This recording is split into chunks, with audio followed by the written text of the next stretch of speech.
You have a pre-approval letter. You think you're ready to buy a house.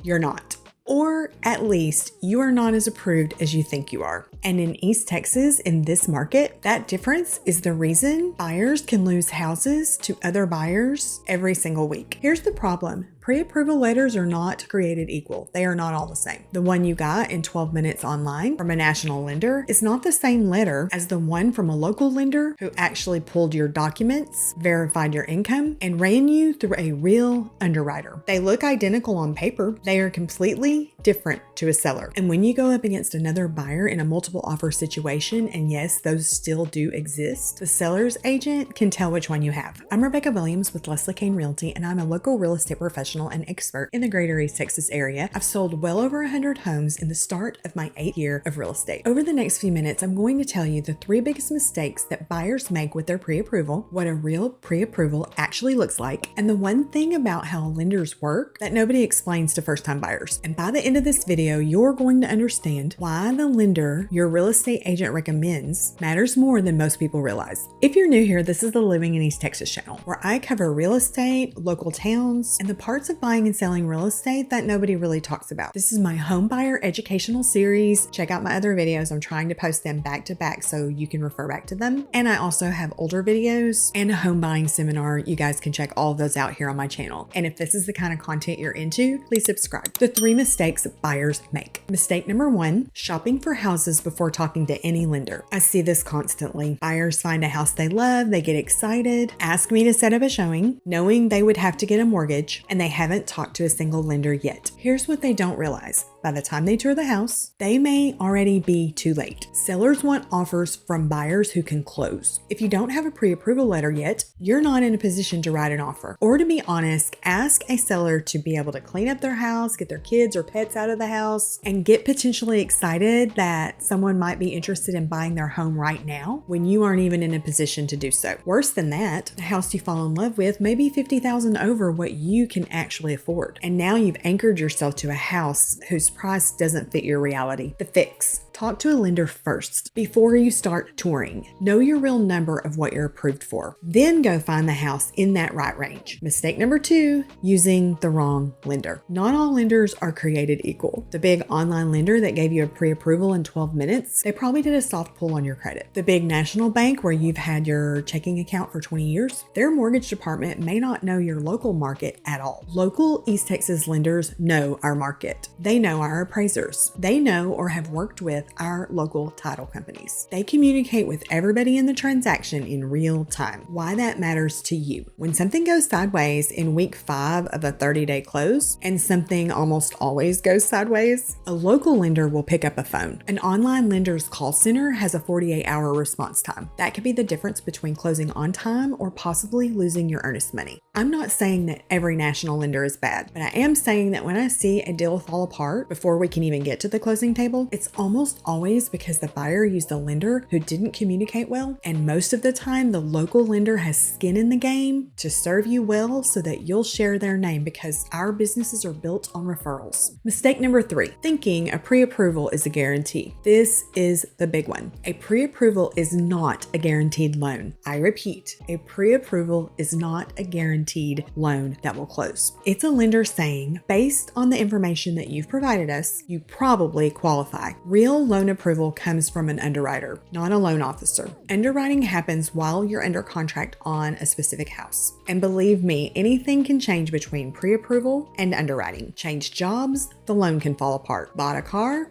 the loan can fall apart. Opened a new credit card, the loan can fall apart. Co-signed a loan for your child, the loan can fall apart. The rule: the moment that you start house shopping until the day you close, you don't make a single financial move without talking with your lender first. Okay, those are the 3 mistakes. But now I want to tell you why those mistakes happen in the first place. Because once you understand how the lending industry actually works, all 3 of these start to make sense. Pre-approval letters are the best lead capture tools that a lender has. Think about it from the lender's side. You go online, you fill out the application, you give them your name, your phone number, your email address, your income, and your credit score. And in 12 minutes, they send you a letter saying, congratulations, you're approved for up to $425,000. You feel great and excited. They have a fresh fresh lead with all of your financial information, and you have an emotional commitment to buying a house. The letter isn't really telling you what you can buy. It's telling you that now you're in their sales pipeline. The number on it is generous on purpose because a low number sends you to a competitor and a high number keeps you motivated. The actual underwriting won't take place until you're under contract, and by then you're emotionally and contractually committed to a specific house. If something doesn't quite work out, that's the lender's problem to solve under pressure. But unfortunately, by then it's also your problem. A local lender most of the time doesn't operate that way. They pull your documents up front. They verify your income before they hand you a letter. They run you past an underwriter early in the process, sometimes before you receive the pre-approval. The number on their pre-approval letter is real, and they did the work to verify it. And that's why their pre-approval letters carry more weight with sellers and their agents, because sellers' agents have seen which letters hold up at closing and which ones that don't. Let me show you how to spot the difference before you commit to a lender. How to spot a real pre-approval. Questions to ask your lender before you commit. Have you reviewed my actual W-2s, tax returns, and bank statements? If they say no, that letter is not worth much. Has my file been reviewed by an underwriter or only by a loan officer? Underwriter reviewed pre-approvals are different, sometimes called underwritten pre-approval or a verified pre-approval. What documents do you need from me before closing? Their answer tells you how thorough they've been so far. The fewer documents they need towards the end of the process, the more real your pre-approval is. How fast do you respond when issues do come up? Listen for specifics. Same day or within hours is good. Within 48 hours or depends on volume, those are warning signs. Are you familiar with East Texas appraisers and title companies? A blank answer or a vague one tells you they're going to be learning on your transaction. Another item to note is that many local lenders have appraisal pools of people that they know are reliable and that they've not had any issues with before, which means the appraisal process would probably go more smoothly during your transaction. What a real pre-approval looks like. Specific. Lists the actual loan program type, whether that be conventional, FHA, VA, USDA, renovation loan, the down payment amount, and usually the interest rate you're working with. The lender's contact information, name, direct phone line, email, NLMS number, not just a 1-800 number. An expiration date is something else to look for. Real pre-approvals have one. Many of these letters are good for 60 to 90 days, often including language like subject to satisfactory appraisal and underwriting. That's a real letter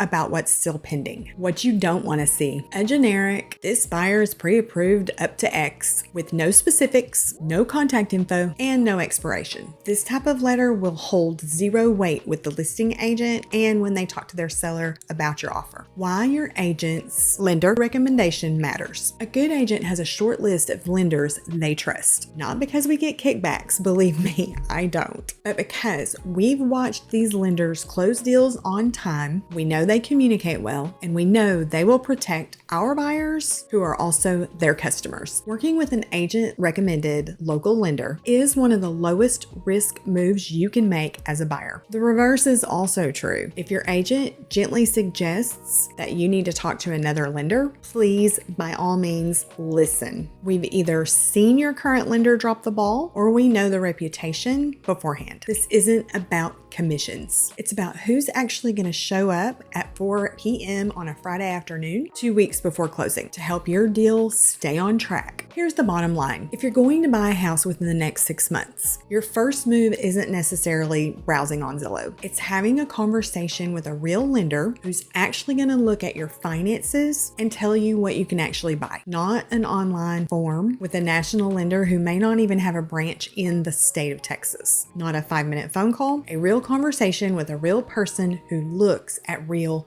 documents. Again, I have to say it because it's my video on my channel. Your first step is to hire me as your buyer's agent. And if you're buying in East Texas, Hideaway, Glendale, Tyler, Mineola, or anywhere in between, and you're not sure which lender to start with, please contact me, 903-920-7413. I'll give you a list of local lenders that I've worked closely with over the years. Trust me, no referral fee on my end, just a short list of people I trust and know who will take care of you in a real estate transaction. If you're not in a cash position to purchase a property. A pre-approval letter is the foundation of the buying process. Get that part right, and the rest of that process usually goes a lot smoother than buyers expect. Get it wrong, and you're going to have a much harder transaction than you need, and sometimes without ever realizing why. Buying and selling real estate is some of the most stressful and largest financial activities that one can do. The wrong lender can make it a disaster. Drop me a comment. Tell me if this video helped you learn more about the pre-approval process and what it actually means. Or if you've ever had a deal fall apart, I kind of want to hear about that too. And please subscribe to the channel, and don't forget to search for buyer-specific videos to learn a little bit more about the buying process. And once again, this is the Living in East Texas channel. I'm Rebecca Williams with Leslie Kane Realty. And as always, I video so you guys will know what it is like to live in beautiful East Texas. Thank you so much. I hope you have a really great day.